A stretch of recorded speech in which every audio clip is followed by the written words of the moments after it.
সবাইকে ধন্যবাদ জানিয়ে আবারও শুরু করছি লার্নিং ডোরের আরেকটি নতুন টিউটোরিয়াল। সো আজকে আমরা কথা বলবো ইংলিশ লিটারেচার নিয়ে, অর্থাৎ যেখানে বিসিএস প্রিলিমিনারিতে ইংলিশ সাহিত্য থেকে 15 মার্কস আসে।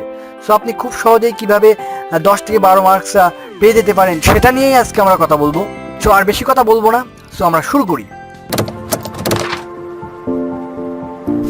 তো এর জন্য আপনাদের যে কাজটি করতে হবে, প্রথমে আপনাকে আমরা দেখাবো মোস্ট ইম্পর্টেন্স রাইটার, অর্থাৎ এই রাইটার্সের থেকেই কিন্তু প্রতি বছর প্রায় প্রশ্ন আসছে 7 থেকে 8টা।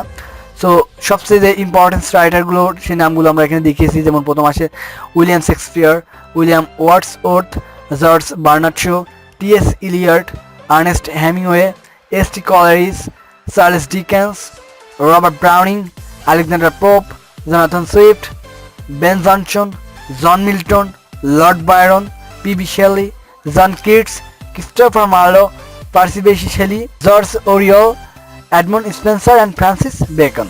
সো এরপর আস্তে আস্তে আমরা এক একজন লেখকের এক একটা করে টিউটোরিয়াল নিয়ে আসবো। সো এরপর আসে আপনি ইংলিশ সাহিত্যের জন্য কোন বইগুলো পড়বেন, অর্থাৎ কোন বইগুলো পড়লে আপনি ভালো করতে পারবেন ইংলিশ সাহিত্যে। সো এর জন্য আপনাদেরকে আমরা মিরাকেল বইটা পড়লে ম্যাক্সিমাম হয়ে যাবে, আপনি 10 থেকে 12 পাইতে পারেন।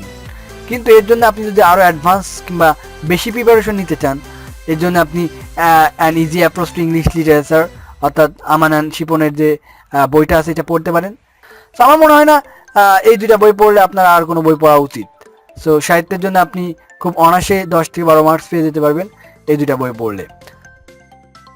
তো এরপর আমরা কথা বলবো ইংলিশ সাহিত্যের যুগ বিভাগ নিয়ে। আপনারা জানেন বাংলা সাহিত্যে যেমন যুগ বিভাগ ছিল আছে, তেমনি ইংলিশ সাহিত্যেরও কিছু যুগ বিভাগ আছে। So the period of English literature.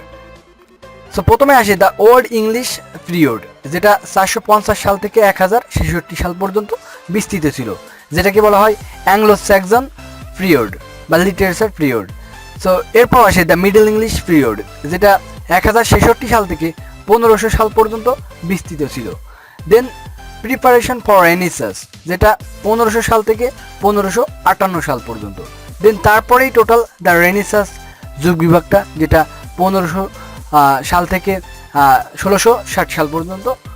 কিন্তু এর ভিতরে কিন্তু 4টা যুগ বিভাগ আবার দেখা যায়, যেমন এলিজাবেথ পিরিয়ড 1558 থেকে 1603 সাল পর্যন্ত, জ্যাকবন পিরিয়ড 1603 থেকে 1625 সাল পর্যন্ত, ক্যারোলিন পিরিয়ড 1625 সাল থেকে 1649 সাল পর্যন্ত, and the last the Commonwealth period, যেটা 1659 থেকে 1660 সাল পর্যন্ত বিস্তৃত ছিল। এরপর আসে নিওক্লাসিক্যাল পিরিয়ডটা ছিল 1660 থেকে 1798 সাল পর্যন্ত। কিন্তু এর ভিতরেও আবার 3টা ছোট ছোট যুগ বিভাগ ছিল, যেমন দ্য রেস্টোরেশন পিরিয়ড 1660 সাল থেকে 1700 সাল পর্যন্ত।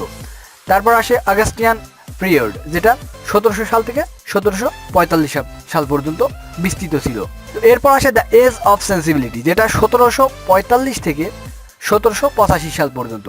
কেউ কেউ এটাকে 1798 সাল পর্যন্ত বিস্তৃত ছিল বলে মনে করে। তো এরপর আসে দ্য রোমান্টিক পিরিয়ড, যেটা 1798 সাল থেকে 1832 সাল পর্যন্ত বিস্তৃত ছিল। দেন দ্য ভিক্টোরিয়ান পিরিয়ড, যেটা 1832 থেকে 1901 সাল পর্যন্ত বিস্তৃত ছিল।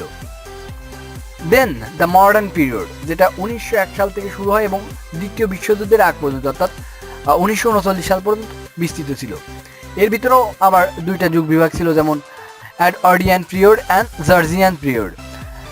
সো এর কোনো নির্দিষ্ট সাল এখানে উল্লেখ নাই। তো এরপর যেটা সর্বশেষ দ্য পোস্ট মডার্ন পিরিয়ড, যেটা 1939 সাল থেকে বর্তমান সময়ে চলে আসছে, সেটা হচ্ছে পোস্ট মডার্ন পিরিয়ড।